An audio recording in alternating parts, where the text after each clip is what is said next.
Welcome to the Living the Dream podcast with Curveball. If you believe, you can achieve.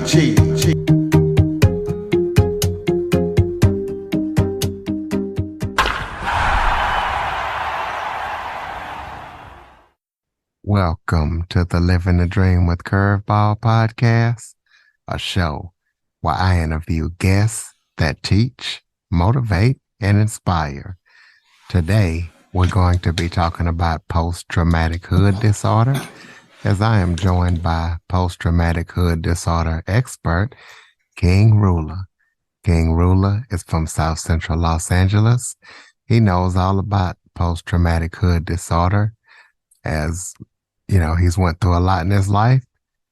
2019, about 3 years ago coming up, he lost his business, his house, and his wife, and he knows all about hood drama and hood trauma.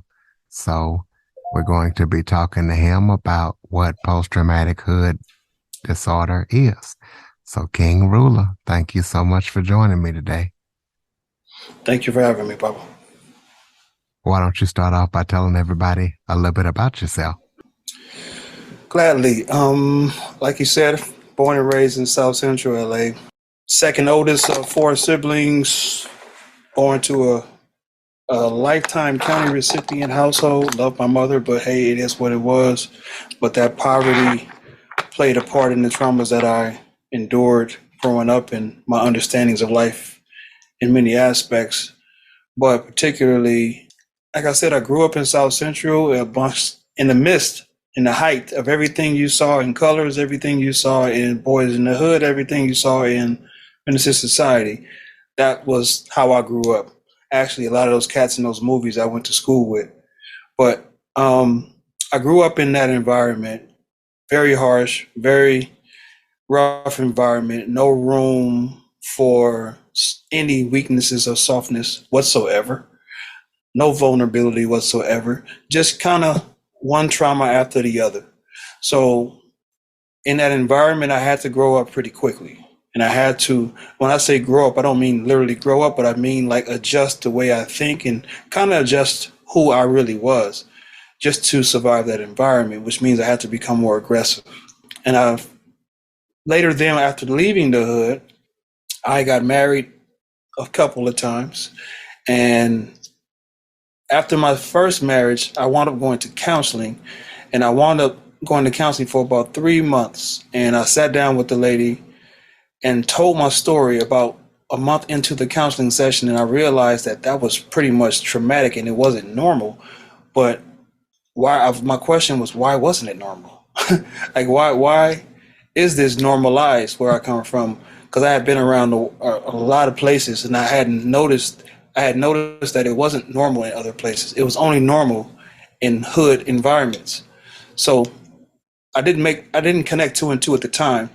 After my second marriage is when it all connected. So like you said, when I got divorced about 4 years ago, I kind of had a breakdown situation to where I had to figure out, why am I experiencing the same things over and over and over again? And I realized that it was because of how I grew up, how I was taught to be a man, even how I was taught to deal with women, how I was taught to parent. It was a lot of things that I learned in the hood that when I got into spirituality, I realized they were pretty much completely backwards. So I came up with the concept of PTHD because I know there's a lot of people that's in the same condition, the same mindset. I don't care if they're in Fortune 500 businesses, running their own businesses, married, picket fence to dog. If you came from the hood like I did, you still walking around with PTSD to some degree. So for those who have never heard of the term or they're not aware of it, explain exactly what post-traumatic hood disorder is. It stands for post-traumatic hood disorder. PTSD stands for post-traumatic hood disorder. And what it is actually that. It's post-traumatic hood disorders. Disorders that comes or still stays with the person even after they've left the birthplace of their traumas. So the hood is filled with traumas. And the hood is filled with ideals in life that are traumatic. like the concept that a person, like now they've come up with a concept that kind of graduated from the baby mama and baby daddy concept, which is came out the hood, of basically normalizing the fact that I can make a baby with you, but I won't marry you. I'm okay if we don't stay together. It's okay. That's a hood concept, and that's trauma because most of us didn't see it growing up in the neighborhood. Most of the people that I grew up with didn't have their fathers in the house either. I believe it's approaching now 80% of children growing up these days are growing up without the other parent. So it's getting worse and worse and worse, but it's just normalized trauma that we don't have our other parent, usually is the father. And that is traumatizing, and it definitely traumatized me growing up. So post-traumatic hood disorder is a bunch of different things that we have normalized in the neighborhood, like the rap music today, what they talk about, drugs, selling, misogyny. It's a lot of the idea of making the N word more endearing than versus what it's supposed to mean. Like these concepts are just all birthed out of the neighborhood that are traumatic, that needs to be taken down. And the only way to deal with them is to diagnose them. And post-traumatic hood disorder it's not a clinical diagnosis. I'm not a psychiatrist, none of those things, but it's my way to describe the dysfunction that comes out of that environment. So what causes PTHD? In a word, trauma. Like I said, the hood is filled with trauma. The hood is not all bad. I don't want it to make it sound like it's just an absolute terrible place. I had a lot of fun growing up in the hood, but for the most part, it's a traumatic place. It's a place where death is accepted and expected. I mean, look at Tupac. Tupac thought he knew he wouldn't live until beyond 25. Most people who grow up in those environments don't expect to live beyond 25 or 30. That's not normal. Yeah, we kind of like normalize it when you're in the hood. You normalize death. You normalize violence. That's trauma, and trauma is what is the driving force of PTHD. And trauma is a very dangerous thing for a person. Well, after they grow up and they're into their 30s and 40s, that trauma will still live inside of you until you identify it. So to answer your question, it is trauma is what causes it. Well, how do you get rid of that trauma and get rid of PTHD?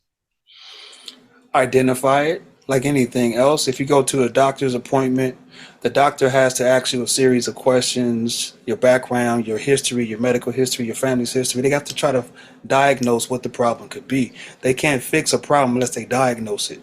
So it's kind of the same thing with this. If we don't diagnose what this thing is and actually look it dead in the face and say, hey, this thing is here and it's not a good thing. It needs to go. It has ruined my career. It has ruined jobs. It has ruined families. It has ruined marriages and relationships. It has ruined me from just reaching my fullest potential. We have to identify it. As a community, as individuals, we have to identify it and call it for what it is and not sugarcoat it and not play with it. The hood will never get better unless we identify it for what it is.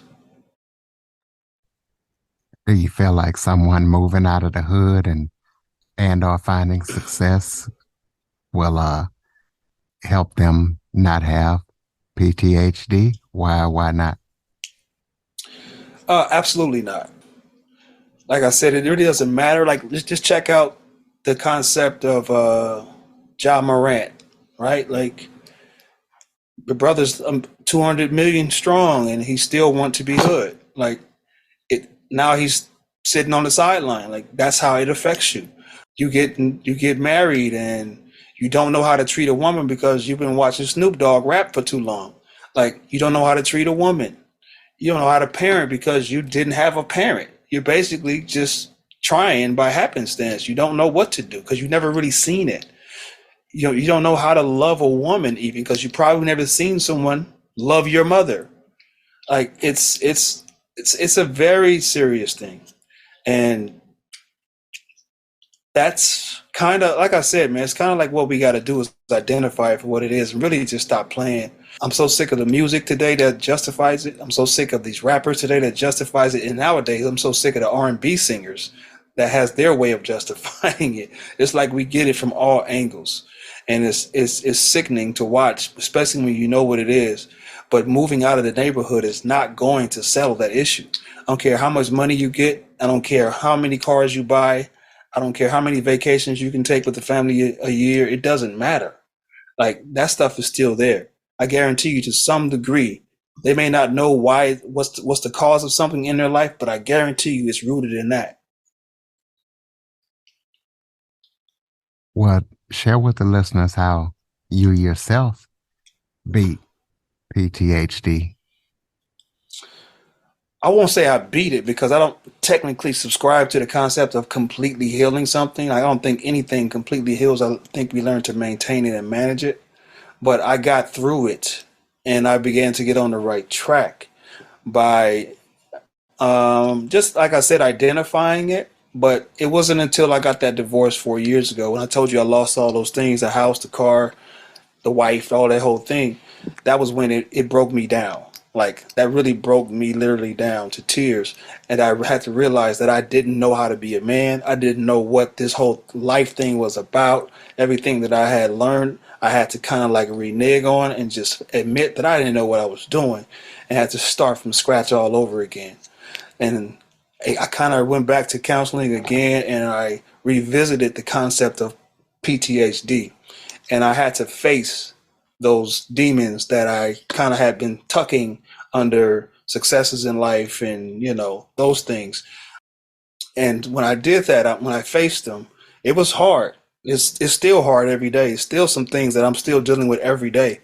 But it's easier now to face them once I admitted the things that I didn't know because of the way I grew up and where I grew up. It's easier to understand who I am, and when I take all of those layers of that onion called the hood off and just see me for me, it's easier to make decisions and to be logical about my decisions versus being emotional about them, because now I know who I am. So that scenario really stripped me of everything. It took everything away from me that I could not hide anymore. And when I saw me, I had to just kind of deal with the raw me, which was tough because I had never seen me before. So it was tough.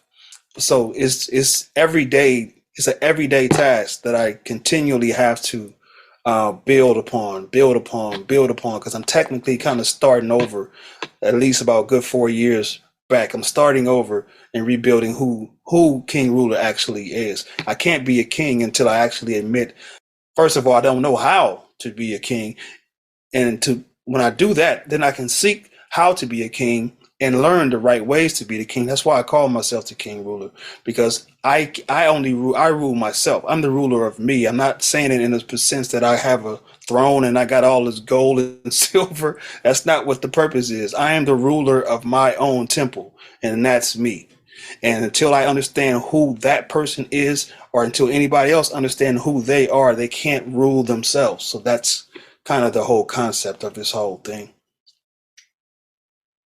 So do you offer any coaching or training or any kind of services for other people who might be out there listening who might want to rid themselves of PTHD?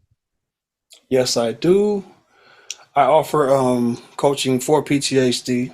You can go to the website called poweroveread.com. There's help there. I teach classes. I have about 30 hours of classes that I teach that breaks down all aspects of life and helps people to rediscover themselves.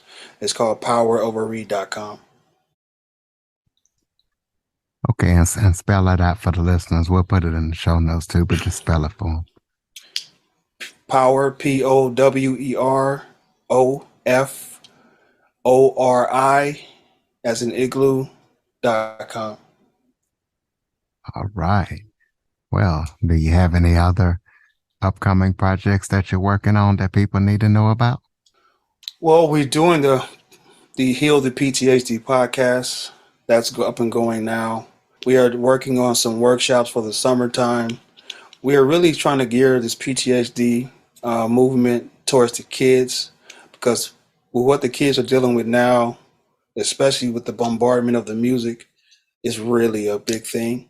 and I really want to try to see what I can do to shed some light on what they can do and save themselves and don't have to go down roads like we had to go down, because what they're dealing with is 10 times worse than ours, because they're getting it psychologically. So we're working on putting together a online series called Prepared Straight for youth to help with the PTSD concept for them. I will be doing some dates around. I got some tour dates I'm going to be doing in LA, and I'm going to be doing in Maryland and PG County and in Atlanta. So I'm going to be moving around, doing some seminars on this PTSD coming up in late May is what it's going to start, and it's going to kick off in LA. Okay, so tell us about the podcast and tell us what listeners can expect when they listen to it and where they can actually listen to it. The podcast is a conversational discussion, rather, about different topics about things that PTSD directly affects. We try to have real guests on the show that will discuss things that they've gone through. That majority of them haven't really associated with PTSD, but it is. So it's a very informative podcast. I'm leading it, of course, right? But it's an informative podcast with real guests discussing PTSD, and then we help the guests to provide them with solutions. And each guest that comes on the show, they get an hour of free coaching, courtesy of poweroverread.com. And they can hear the podcast on matchmaker.fm. We're on that, and it will be on YouTube and everywhere else too. Those are the two areas right now that I have it running. Okay, close us out with some final thoughts. Maybe if there's something that I forgot to touch on that you would like to talk about, or any final thoughts for the listeners, and leave us with that website once again. Again, the website is poweroverread.com, POWEROFORI.com. In closing, I just want to say that if you want to change your life, and if you have living in a cycle that seems to be persistent, it seems to be, I want to say, destructive in your life. It's not technically beneficial for you. And if you came from the hood, I can pretty much guarantee that the hood has something to do with it. Now, the hood is not the only culprit. The hood is basically what's planted in your mind. And your mind is what's replaying what you know throughout your life, throughout your actions, throughout your words, throughout how you move throughout life. And if your program called your mind started with the hood, then you have to either reset, defrag, or rebuild it to get it right. Because until then, your mind is only going to play what it knows. So it doesn't matter, again, how much money you make. It doesn't matter, none of that stuff. Your mind gives birth to your words, and your words give birth to your reality. So if you don't shift the mind, you can't change the paradigm that you're living. So I say, if you're truly ready to get this thing changed in your life, if you may not have even ever thought about the things that we talked about tonight as a trauma to you, maybe you're seeing it now differently because you're hearing it, and you're hearing it from someone who's actually lived it, like literally lived it. So you may be hearing it for the first time and seeing it for the first time in a different light. Yeah, you may need to just go to poweroverread.com, become a member there. If you need any consultations, this is what I do. I can sit down with you before you jump into any classes and let's talk about it. But definitely, if it's not us, go to a therapist, someone professional that can get you some kind of help, because the hood trauma is very real. The things that we see, the things that we experience growing up in that environment is not supposed to happen. It doesn't happen anywhere else but the hood. But somehow they have normalized it, wrote songs about it, have soundtracks for it, and even movies about it normalizing it, making it look like it's normal, but it is not a normal thing. The Creator did not make us to behave this way and to live that way. It's time to take your power back, and you can start by going to poweroverread.com. Well said, and that's why I wanted to have you on. So, listeners, if you know of somebody that is suffering or might be suffering from PTHD, check out King Ruler. See what he can do for you. You know, check out his podcast. At least let them hear this show so they can see if they want to check out his services. Like he said, he'll talk to you and see what he can do for you. See Jackson102 at Cox.net for any topic or guest suggestions. Please be sure to tell a friend about the show and follow, rate, and review. King Ruler, thank you for joining me, and thank you for sharing your expertise on PTHD. Appreciate you.